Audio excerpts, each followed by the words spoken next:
So we'll just give people a few minutes to join online.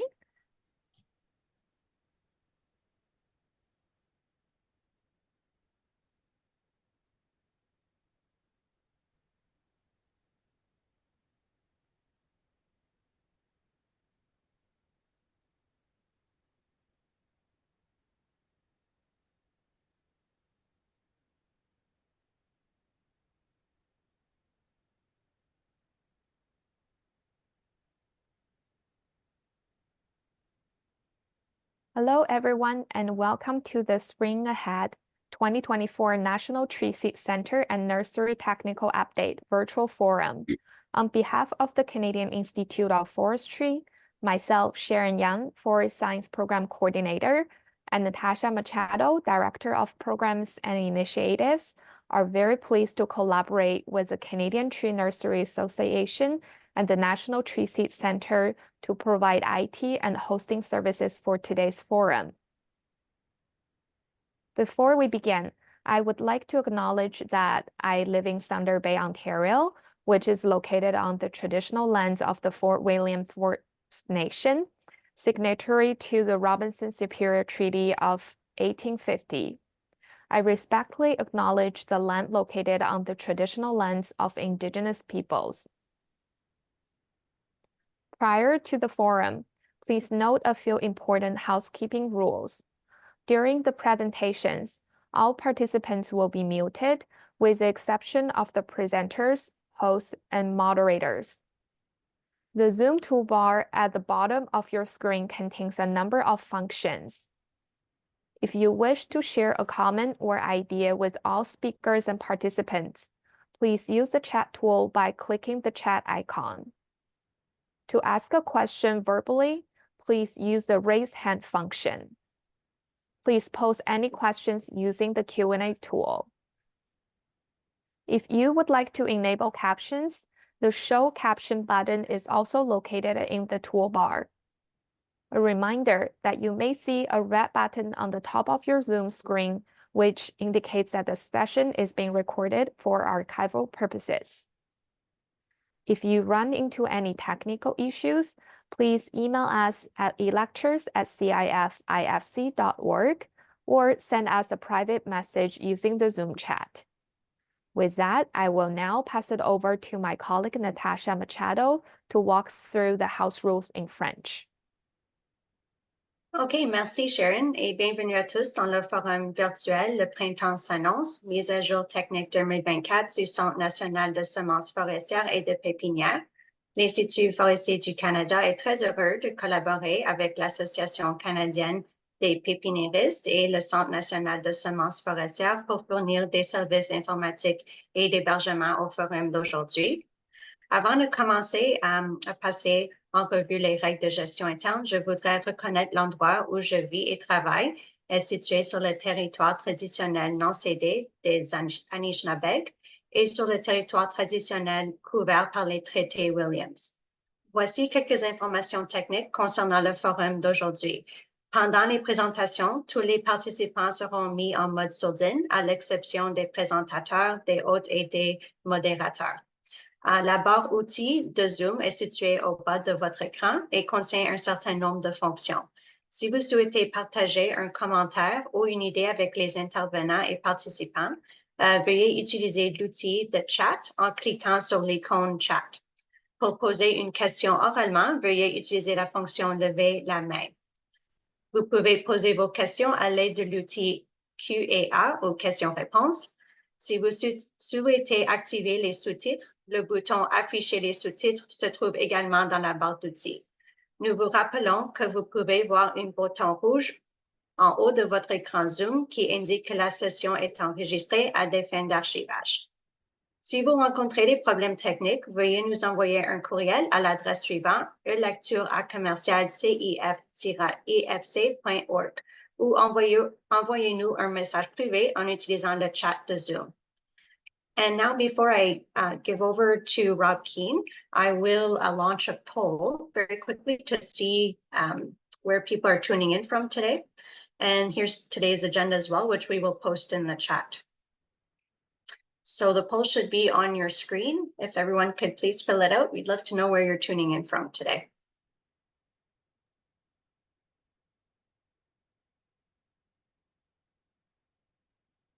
So maybe I'll give it a few more seconds while people submit their responses.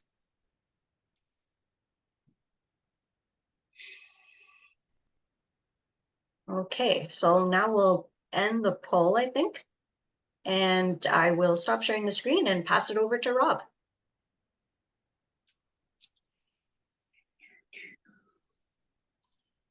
Thank you very much. It's a real pleasure to be here this morning, and we're just thrilled with the response to a relatively short invite that went out talking about this particular session. And I do want to thank the CIF and certainly the National Tree Seed Center and for all their efforts in pulling this together. It, like I said, is fairly short notice, but and again, we're just thrilled with the response that we've received on this. As I said, my name is Rob Keane. I'm a registered professional forester and executive director of the newly formed Canadian Tree Nursery Association. And I'm here just to give you just a bit of background about the association and sort of some of the areas that we're moving forward to. So with that, I just, as we started getting the numbers in yesterday, I just thought I'd put them on a map just to see where everybody's from. And what started as what we thought was going to be a modest response to this, of participants across Canada, probably. It obviously turned out that we've got an international session going on here. So we're really, really pleased with that. And with that, got to sort of rejig the presentation slightly, just to making the assumption that not everybody's completely familiar with some of the restoration work we're doing here in Ontario. Probably what you are familiar with, though, is the fact that back in 2019, there was a huge focus on tree planting and specifically to address climate change. And this was, identified around the world, and there's all sorts of different countries that were making commitments to plant a certain number of trees all around facing the challenges of climate change. And certainly here in Canada, it was no different. When our current Prime Minister Trudeau made a pledge to plant 2 billion trees over 10 years. He, at the time, he was in his platform running for election. He won the election. And in the fall of 2019, they in fact committed to planting the 2 billion tree program, which is planting 2 billion trees by 2031. Of particular importance, I feel, is the fact that the focus is to ensure that the right tree is planted in the right place for the right reason. And certainly back in 2019, 2020 or so, there was all sorts of countries that are planting millions of trees and even within a day, but never really talked about the importance of making sure that you've got the right tree available to plant. And I think that was something that really was emphasized right at the very beginning with the 2 billion tree program and with the folks running the 2 billion tree program, and certainly recognizing the complexity of achieving that principle, and starting with seed and stock production. And so this is a graphic that was taken off the 2 billion tree site, but showing basically the complexity and the time frame associated with planting trees. It was interesting that after a few years or so after the start of the program, we wanted to get together with some of the nurseries, get their impact and their response to how the program was going. So in Ottawa, back in April of 2023, we invited, I was actually with Forest Ontario at the time, we invited 7 nurseries from across Canada to have a discussion with some of the folks, a face-to-face discussion with some of the folks from the 2 billion tree program about some of the things that they recognize and with the program, with the 2 billion tree program, and what they were seeing, where the opportunities were, and what some of the challenges were. What was interesting, that the folks we had invited represented 85% of the nation's seed growing capacity. So what came out of the program and that session was a report, a number of recommendations, and those included trying to work towards extending the program beyond 2031, addressing the skilled labor issue. Certainly that's been identified right across Canada in our nursery sector. And I know, and having visited some of the nurseries in the States, issues with being able to bring in that skilled labor. And there's essentially very few educational institutes that speak to and address the large-scale forest restoration nursery management. And so we're certainly looking at the value of addressing that. And the other thing that came out of it was the idea that this session that we had with these 7 nurseries, the nurseries that were there, felt it was an excellent session. It was great to be able to talk with nurseries from right across Canada, share information and such, and certainly be able to present a voice to the federal government. And so it was identified at that session that they should, in fact, start a National Tree Nursery Association, specifically addressing forest restoration seedlings. And so we started that in July 1 of just last year. We started putting this association together, and in October last fall, we launched the program and really looked at the opportunities for engagement between nurseries, looking for opportunities to share information to increase overall efficiencies. And of particular importance was to have that single voice representing the interests of tree nurseries right across Canada. And I know in working with the folks from the federal government, they found that very helpful, just to know what the nurseries were thinking, what the challenges were, where the opportunities were. So I think that was one of the bigger outcomes of starting this association. With that, we created a board with representation from nursery owners and right across Canada. We have started our membership. As of August, we had these were our members then. And just as of today, we now have 21 nursery representatives. A number of these have affiliate nurseries like the OPPFQ, who have 12 nurseries working within their umbrella, PRT, 22, and Coast to Coast 5. Have great representation across Canada, which we're very proud of. And again, this really makes a difference when you're talking to folks in the federal government, to be able to show this map and say, these are the nurseries we represent. So at this point in time, we have 57 nurseries producing well over 640 million seedlings annually to support our forest restoration efforts. So it's been a great success, and we couldn't have done it without the support of our partners. Again, Canadian Institute of Forestry is here today, and certainly with the support of the National Tree Seed Center as well. So we're very, very thankful to those folks. And as well, we have supporters, which are here today, and they'll be providing some presentations. And again, we couldn't have done what we're done. We couldn't have gotten ourselves in place without the assistance from these supporters. So we're very, very, very appreciative of their support during the development of the program. So we got the association established. We now wanted to start focusing on the other objectives that were identified in the report. And so certainly talking about extending the program beyond 2031. In fact, the day after we officially launched, we submitted a letter to the Prime Minister talking about the need to extend the program beyond 2031. Certainly there's, in particular with lots of areas now available for replanting after the extensive fires we received, there's a lot more trees that are going to be required that I'll speak to shortly, but really for the whole sector to get increase their overall capacity, which they see this as a business decision. And so having the program going beyond 31 is truly going to allow us to move forward with the program. The skilled labor issue, so we're very, we've created a proposal to the federal government's capacity grant program to support developing a co-op type program. We've had incredible support from across Canada, from our nurseries along this line. And in fact, I've been meeting with provincial governments, talking about the program and recognizing that essentially the Crown lands are provincial jurisdiction. And so it's going to be very important for them to have this kind of program in place and to be able to support this program. So we're moving forward with that. We hope to hear soon the outcome of our grant proposal. And then we're really seeing that this is going to be a very positive step forward to addressing this particular issue.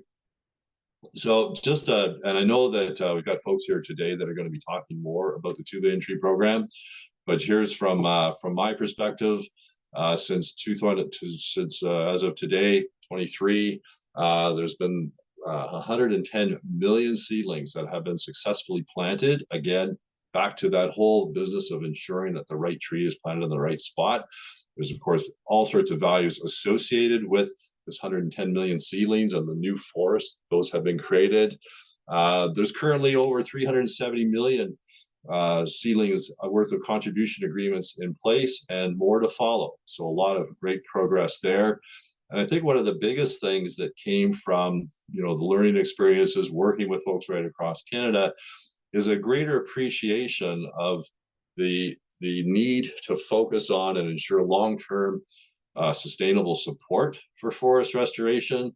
And in particular, I think seed and stock has been more recognized as how important it is to have these things in place, which of course feed into exactly what we're going to be talking about today through these various sessions. So I think initially, there was some learning to be had with regards to seed and stock, but I think that's getting a far better understanding now of how important these things are, and ensuring you've got the right seed and the right stock available for the forest restoration efforts.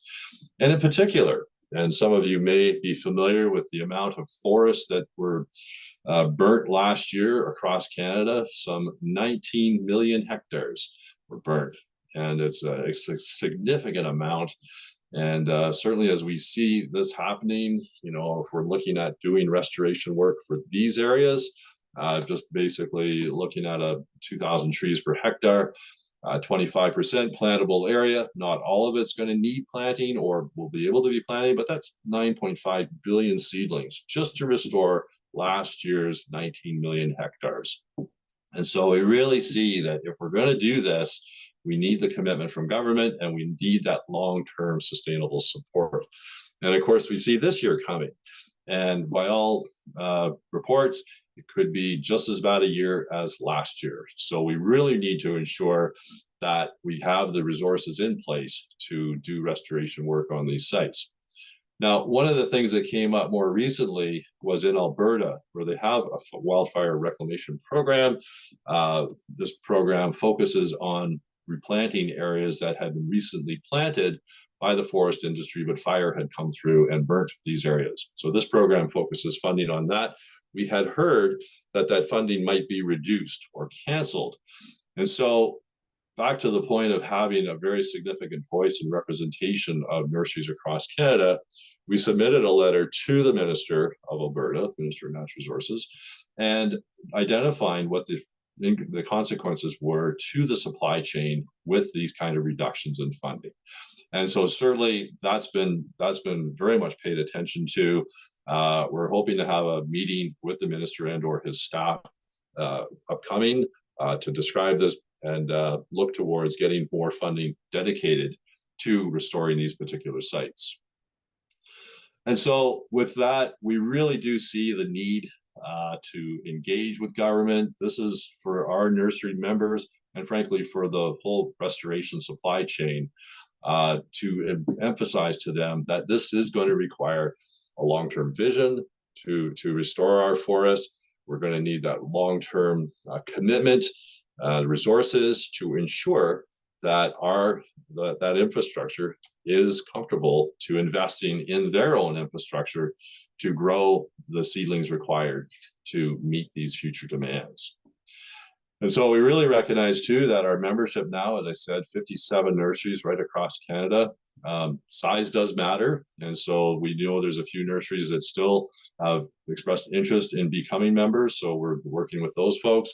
Some of the benefits in membership are certainly, as we saw right from our meeting last April, nurseries from across Canada being able to connect with each other, share their ideas, share best management practices, technical information sessions such as this, where we can bring in outside information, outside advancements in the tree nursery world that can help improve efficiencies within tree nurseries. A lot of discussion about having a national tree nursery summit, and certainly looking for opportunities to put that together to invite our members. There's a lot of the members that really want to get out and see other operations right across Canada. So we're putting that together. And of course, the collaboration and partnerships with agencies outside of specifically the nurseries that this kind of network brings together. And I think the biggest thing is that united single voice is extremely important when we're approaching the federal government and provincial governments in talking about some of the issues that we see and some of the direction that the governments need to go in order to achieve those forest restorations. So, as I said earlier, size does matter. And we look forward to bringing in more nurseries as we move forward to express their concerns and understand what everybody's issues are and be able to be that voice of the Canada's tree nurseries. So I want to thank you with that. And again, thanks to everybody for attending today. At the end of the day, and we'll probably mention this a few times, but we'll be staying on. And if so, there's any nurseries that want to discuss further about the association or any other questions or any concerns you have, I'll be available to do that. I believe Melissa is going to be available as well on the seed side of things. So again, thank you so much for participating. And at this point in time, hopefully Donnie is here, and I'm going to pass it over to him. Is he here? I made it. There you're. How you doing, Donnie? I've put on about a mile running up and down stairs trying to, as my computer crashed, but we made it.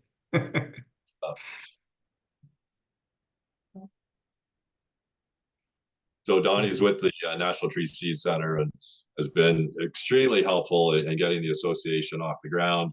And all the folks at the National Tree Seed Center have supported incredible support. So he's going to provide a brief overview, I believe, of the National Tree Seed Center, and we'll kick it over to you, Donnie. Good. So hopefully my slides are being shown right now. Donnie, I don't see your slides. So there's a green share screen button on the bottom toolbar of Zoom. And if you have your PowerPoint open there, you'll be able to select it when you press the screen share button. Oh, yeah, there you go. So if you just put into full screen mode.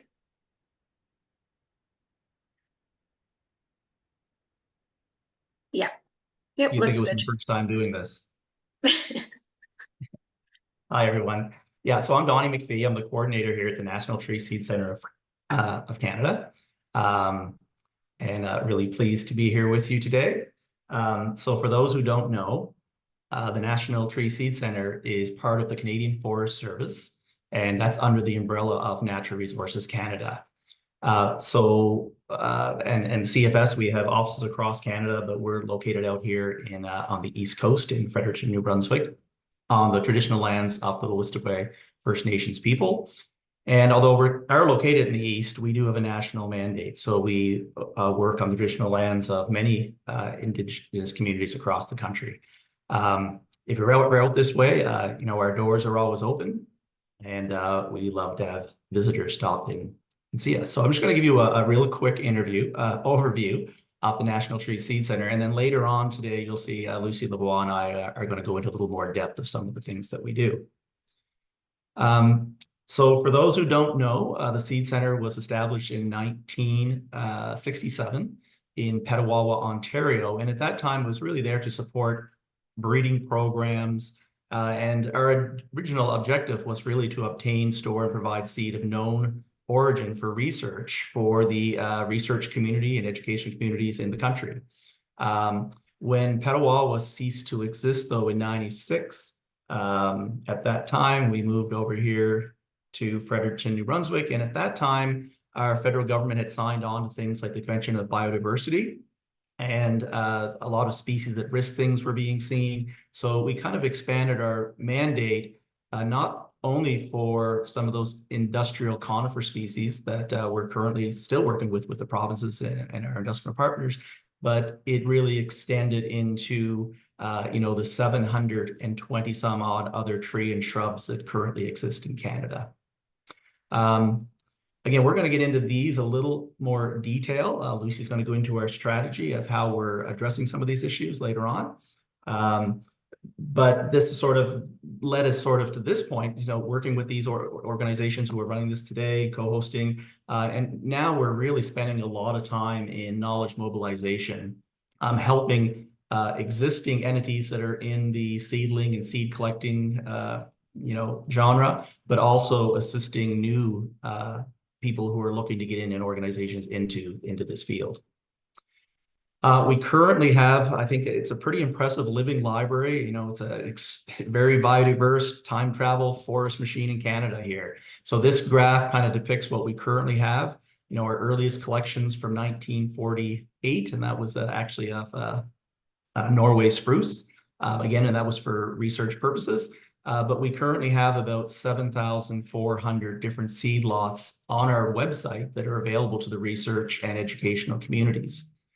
In total, over our history, we've handled over 527 different species, over 26,000 seed lots from those species. And we're continuing to grow that mandate, again, working with our partners. A lot of what we provide, though, is data. So off those species, we've also have about close to 32,000 germination trials that we've run.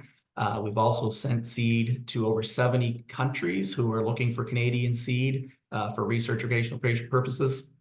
But about 70% of all our seed is still staged within Canada. There's some challenging species. So I talk about 500 and some odd, species we work with. I'm not saying we have all the answers, but we're continuing to work with things like better storage protocols and then breaking dormancy protocols for all those species.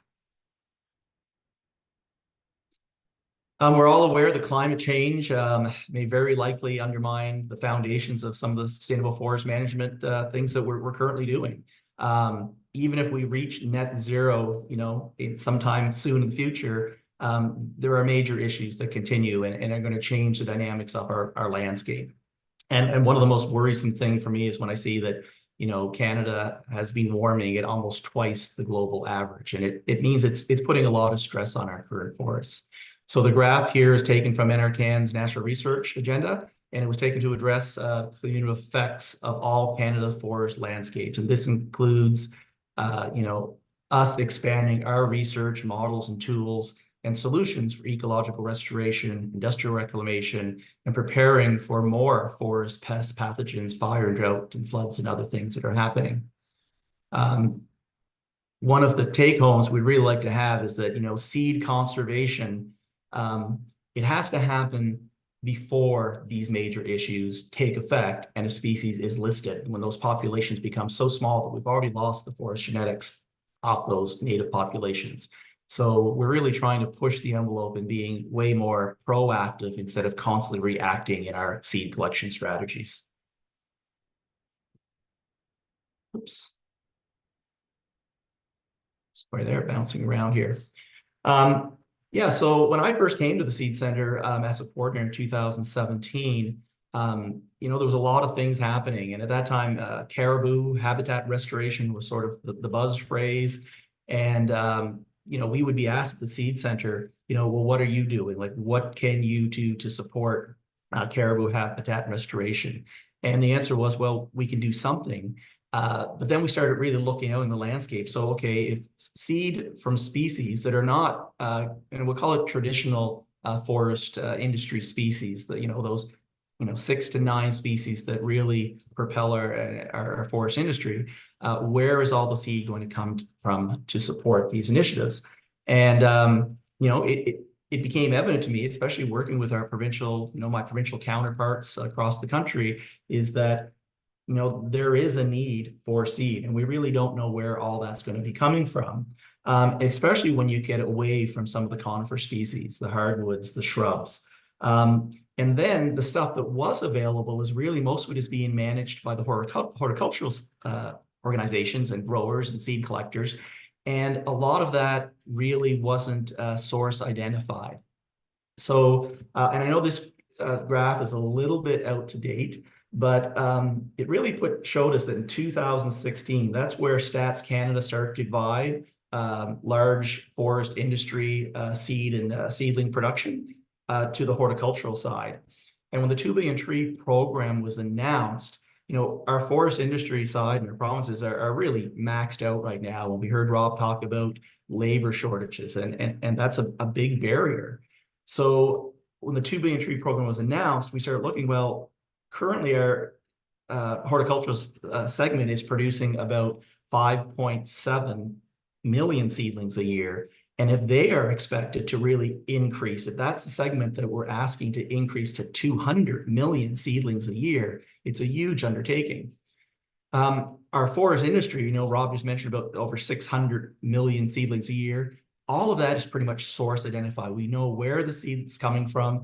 And forest industry in the province understand that by trial and error, you know, over 60 years, that if you're not planting the right seed source and matching it to the right location, you don't get the results you wanted.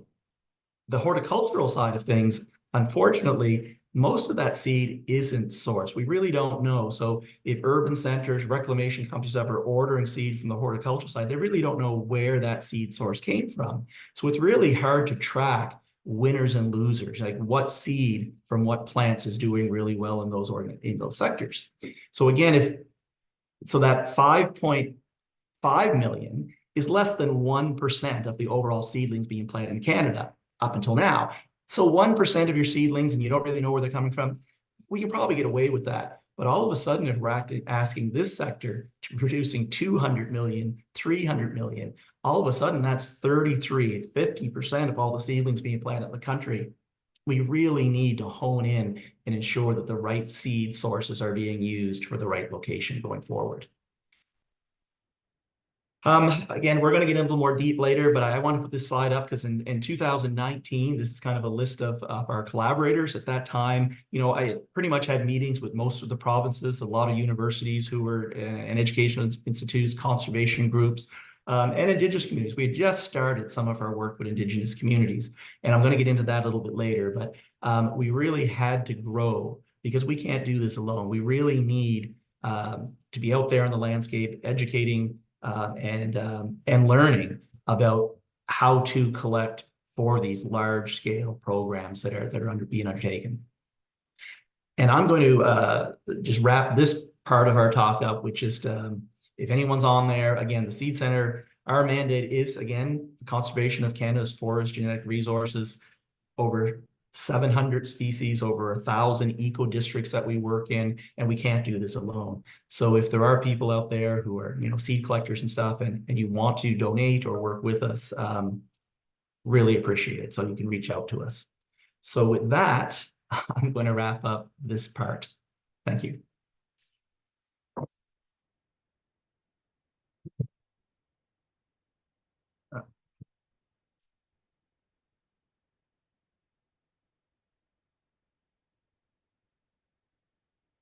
Share.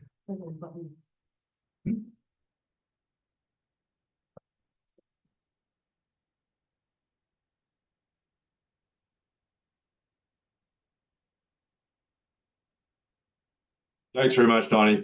I hear that you're it still. I just saw that. Yeah, so we're really fortunate today to have Rob and Lauren joining us from the 2 Billion Tree team, and we'll let them get queued up here. Merci, Donnie. Merci, Rob. I will share my screen. Bear with me.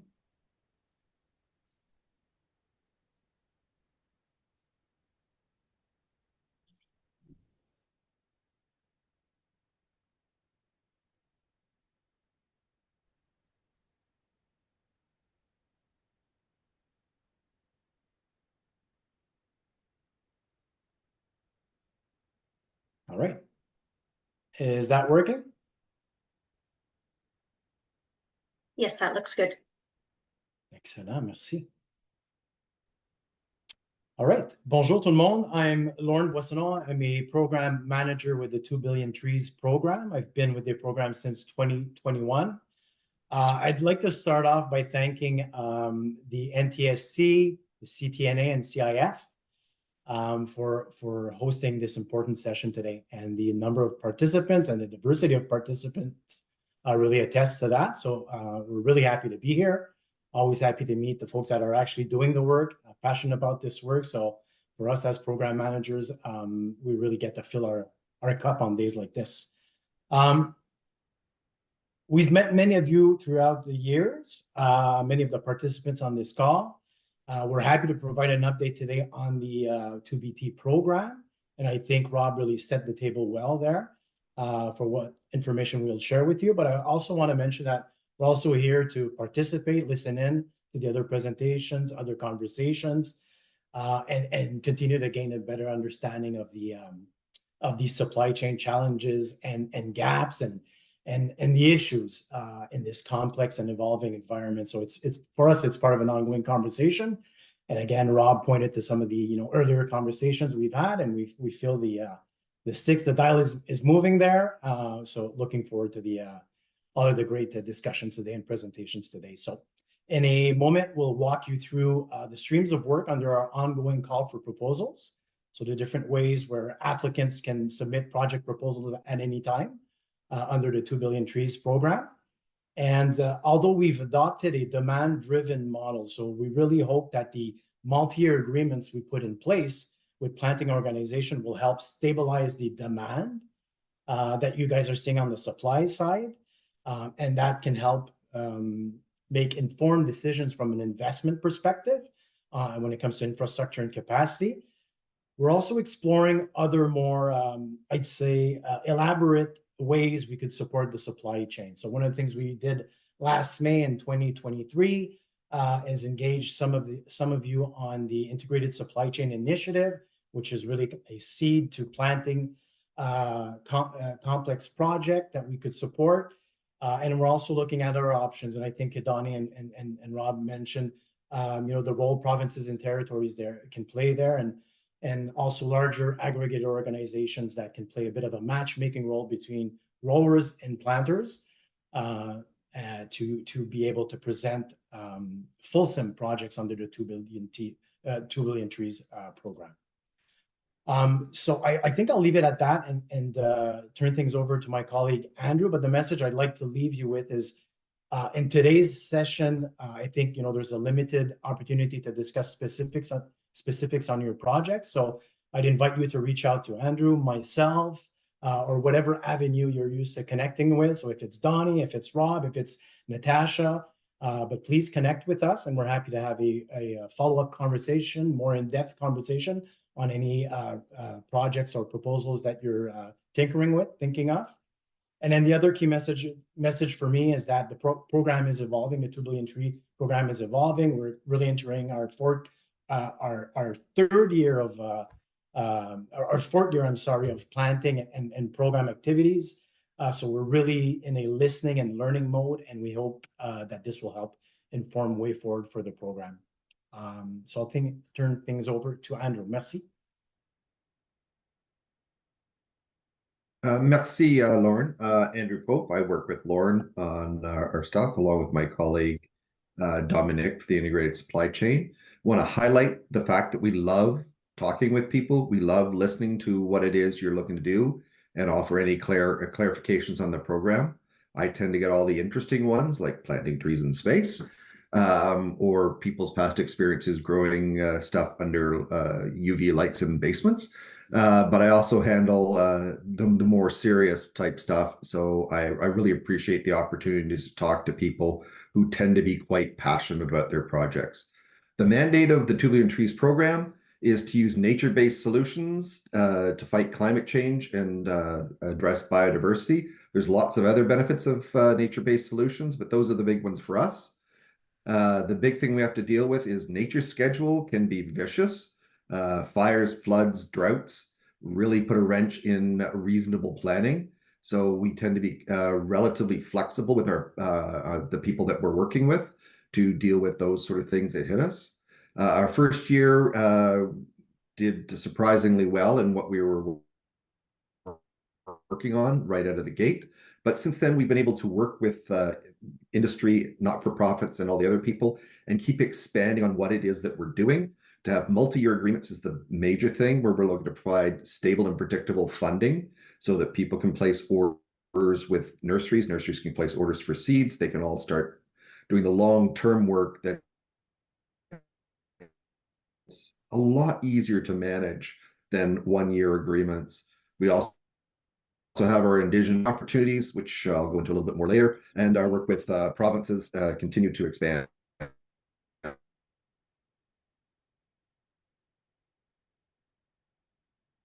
And that will be one of the main to deliver on what it is they're doing. Big thing to appreciate are the major pillars that we're going with is we're a carbon sequestration program, but we're not called the 2 billion megatons of carbon. We're the 2 billion trees, but carbon capture is at the core of what it is, enhancing biodiversity, habitat restoration, as well as promoting human well-being. One of the things you will not see there is economic development. Well, it can be a part of projects. It is not what we're here to do. It's about planting trees for those three main reasons. Next slide, please. We have 5 major areas that we have for funding. Our federal lands program has been fully subscribed. So thank you to all of our federal partners who have taken up the challenge and helped us exceed massively our goals in a very short time and make those long-term commitments. The provinces and territories, I cannot stress how important our work with the provinces and territories are. The constitutional responsibility for forestry rests with the provinces. So we work with, through, and for our provinces to deliver on a number of the ambitious goals we have.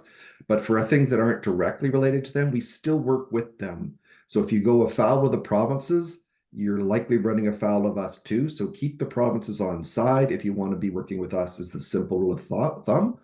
Our Indigenous distinction-based and open call funding is amazing. It allows, we had a long consultation process with various Indigenous groups to hear how they wanted to participate with 2 billion trees, and tailored how we offer our program to match how they wanted it offered. And so we have a number of things expressly set aside for Indigenous Canadians, and that we're working aggressively on a number of the things that they wanted to move quickly. That includes, in some cases, seed collection and nurseries that are relevant here. But at the end of the day, it's all focused on tree planting. Private lands is where I do most of my work, as well as Lauren. And that's where our long-term agreements are starting to come online to build big numbers. Our urban lands was one of the fastest ones out of the gate to get fully subscribed. It was one, there was a lot of landscape capacity, and just plain costs a lot of money to plant urban trees. So that has been fully subscribed. We're working with the Federation of Canadian Municipalities, who will be delivering follow-on funding to municipalities to support that type of work. So we're excited to have closed 2 funding streams for our all intents and purposes, and to really focus on our province Indigenous partners, private land. Slide. As Rob alluded to, we've had a number of long-term agreements that are helping to do stuff. We're working to keep the information out to all of our partners.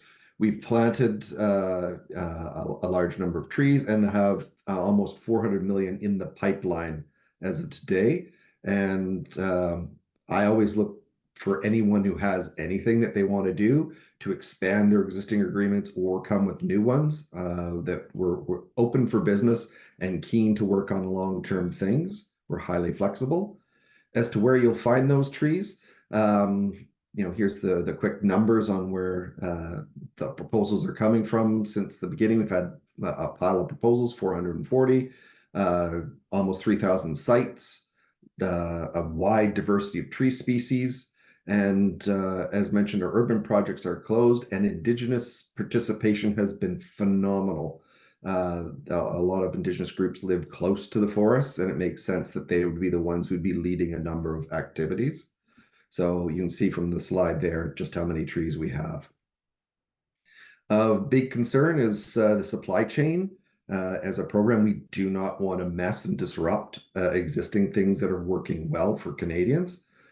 So we're looking to figure out how to support the supply chain in such a way that it supports our goals without leaving a mess behind.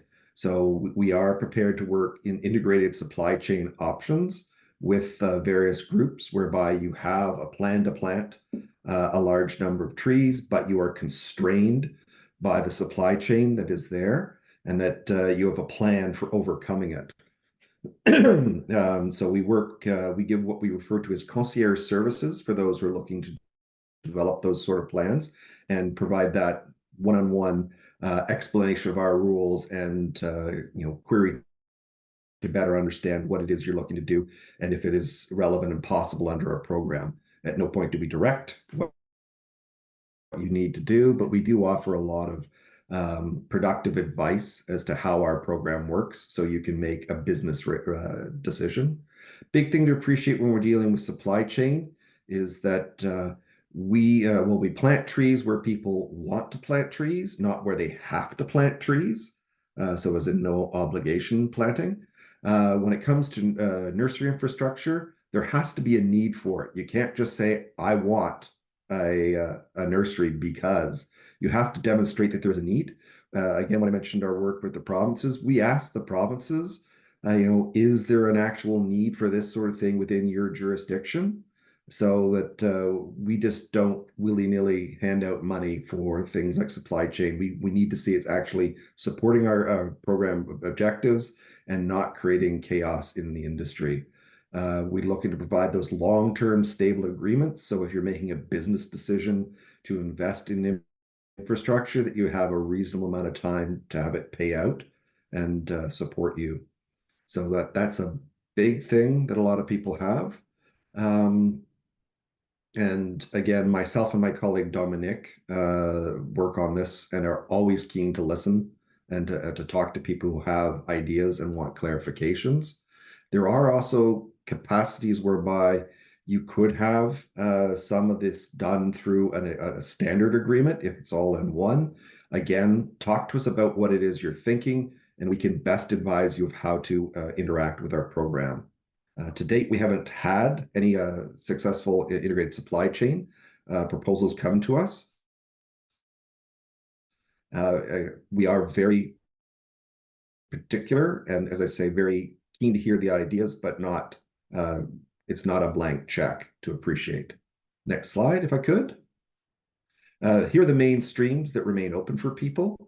Tree planting, we have two streams, small scale, which is up to 50,000, and mass scale, which is over 500,000, which has the additional capacities and flexibilities to allow you to have future work identified without knowing exactly where the sites are. But if your past practice has demonstrated that you are able to find sites. We have capacity building, which, again, getting back to needs and wants. If you have an existing organization and you're butting up against some problem whereby you're having difficulties achieving results, and that with a small amount of money from a federal perspective, 150,000 a year for 2 years, can overcome this identified barrier to future growth and success within our program.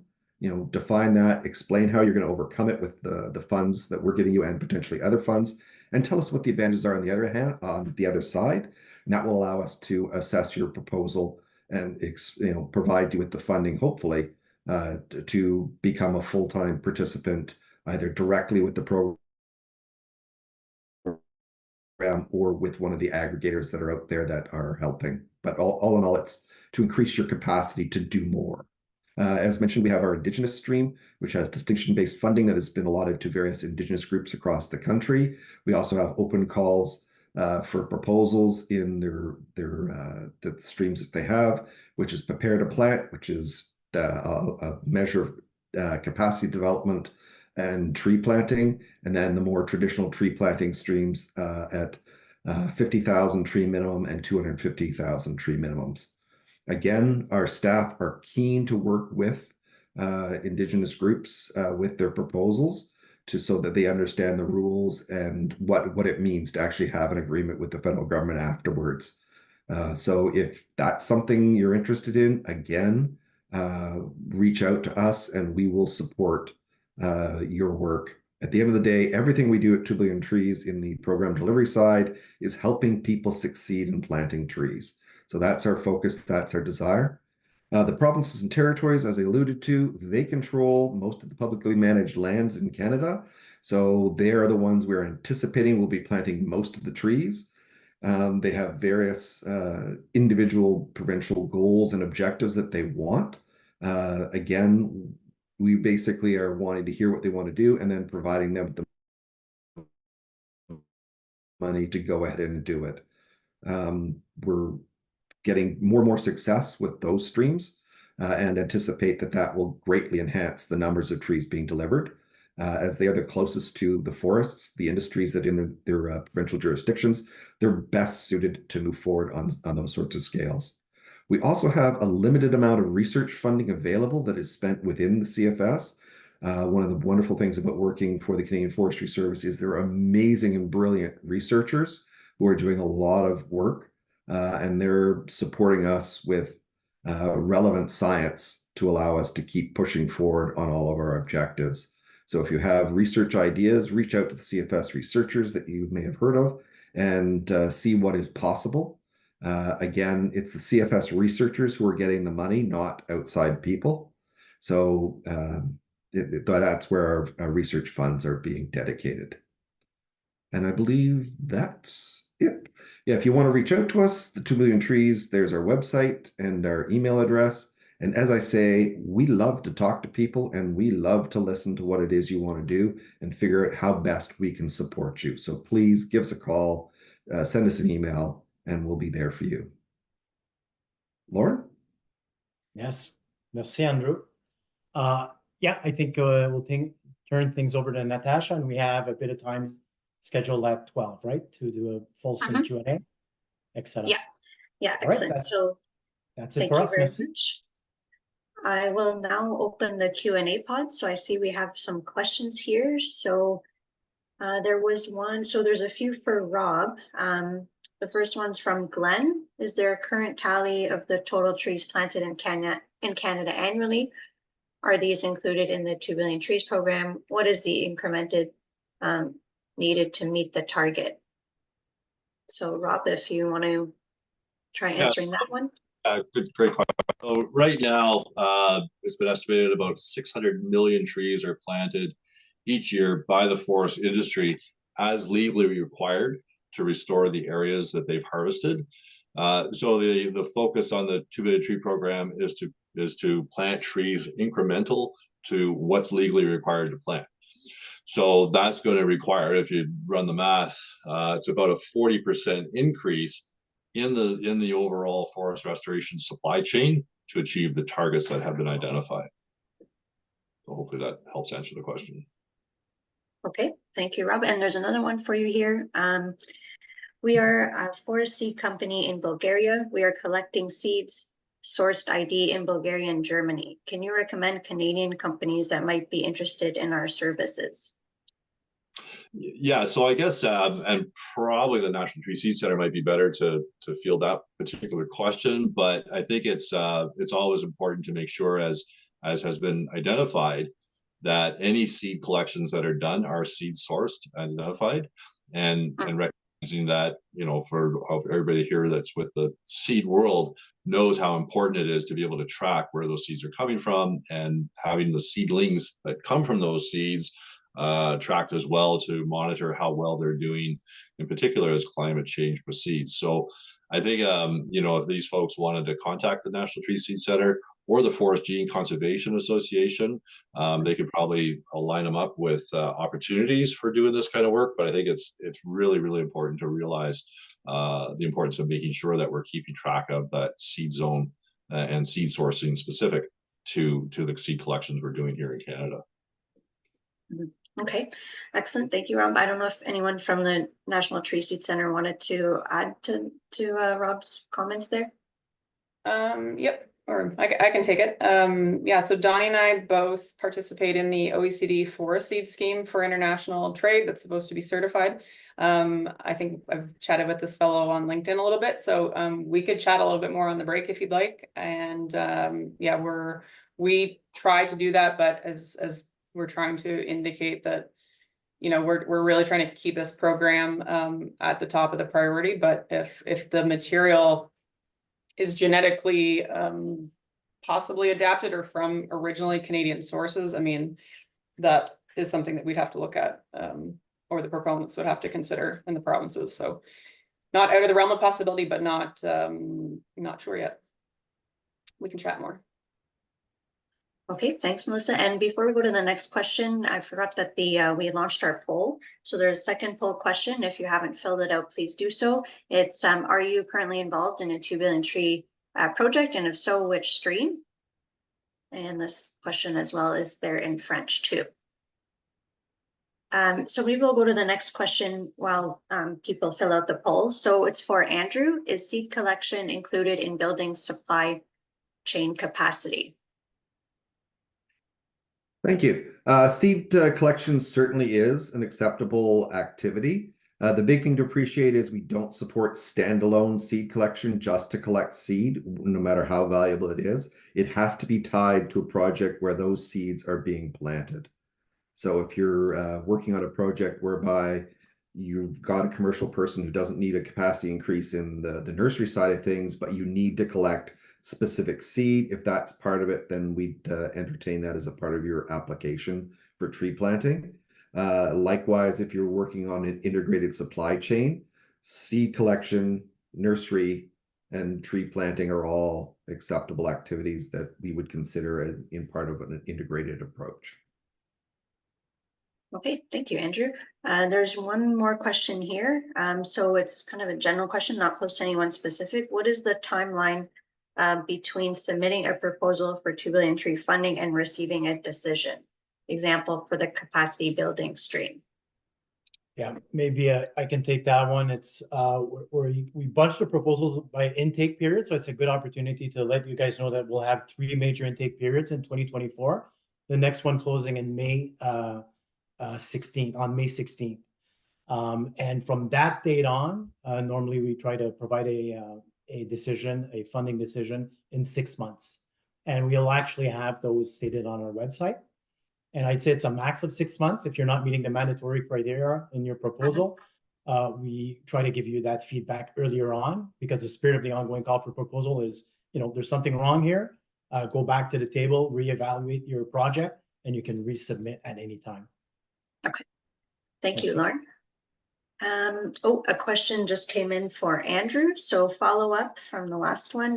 What about seed collection for genetics and long-term storage? Example for black ash.